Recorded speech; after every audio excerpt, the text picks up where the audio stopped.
you know, he was too good. He was too good, you know? And I just feel that that's, you know, that's a bit unfair, personally.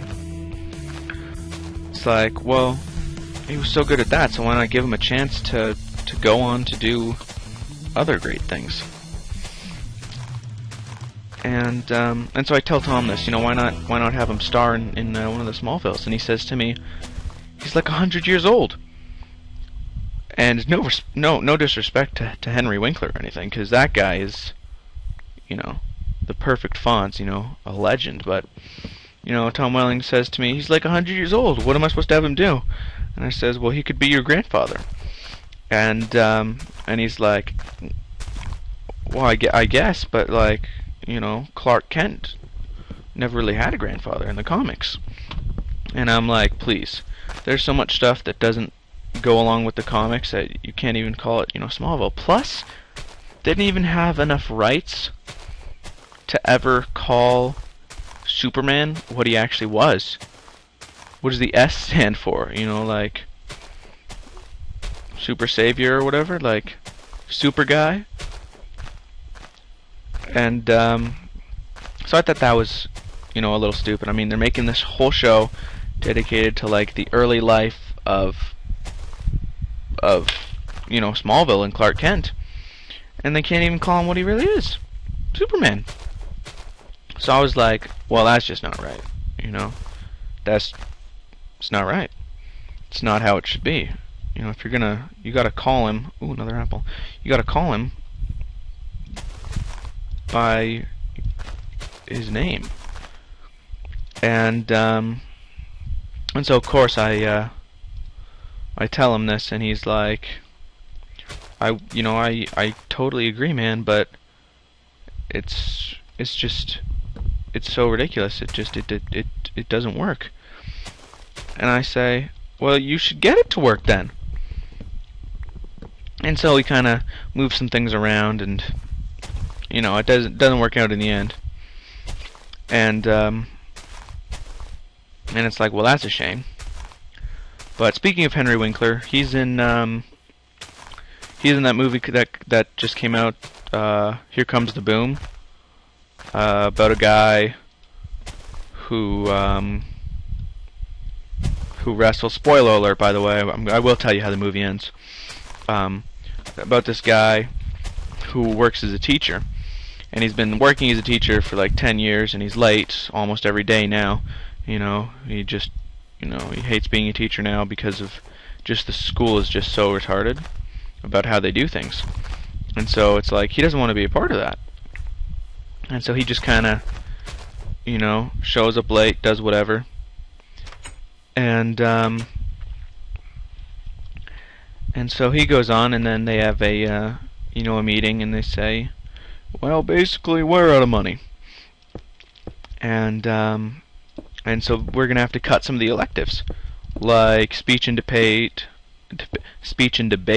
and music.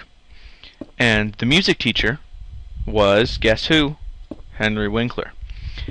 And so he's all sad, right? And so the guy who reminds me of Jack Black, I can't remember his name. He dang, that's a long ways away. He decides that he is going to raise enough money to, you know, make it so this guy can keep his job or whatever, because, you know, he feels bad for him. And so, you know, he's downright determined. That's a lot of wood. He is, you know, he is determined as ever, because he wants to, you know, he wants to make it all right. And so he goes on his way, and he continues on. And so, you know, they need $48,000 to keep the music program, which is just, you know, astounding. That's like a massive amount to have to spend just for music. So anyways, you know, he's being a lazy teacher, and he has this crush on this doctor, the school nurse or whatever, and so he starts teaching night classes for people to learn how to become a citizen, right? So he encounters this one guy who's like a German or like a Norwegian Vin Diesel type thing, and you know, so of course this guy used to wrestle, and so this guy used to wrestle, right? And so he, you know, you kind of find that out later on, but this guy used to wrestle, and so he asks the instructor, you know, if he can help. I think his name was Joe or something. The instructor, the teacher guy, and he asked Joe if he can help him, and he says, "Well, you know, I kind of have a full schedule," but then he like changes his mind, you know, "All right, I'll help you." And so the guy gets all excited, and so he comes over, and he's like, "So are we going to start studying or what?"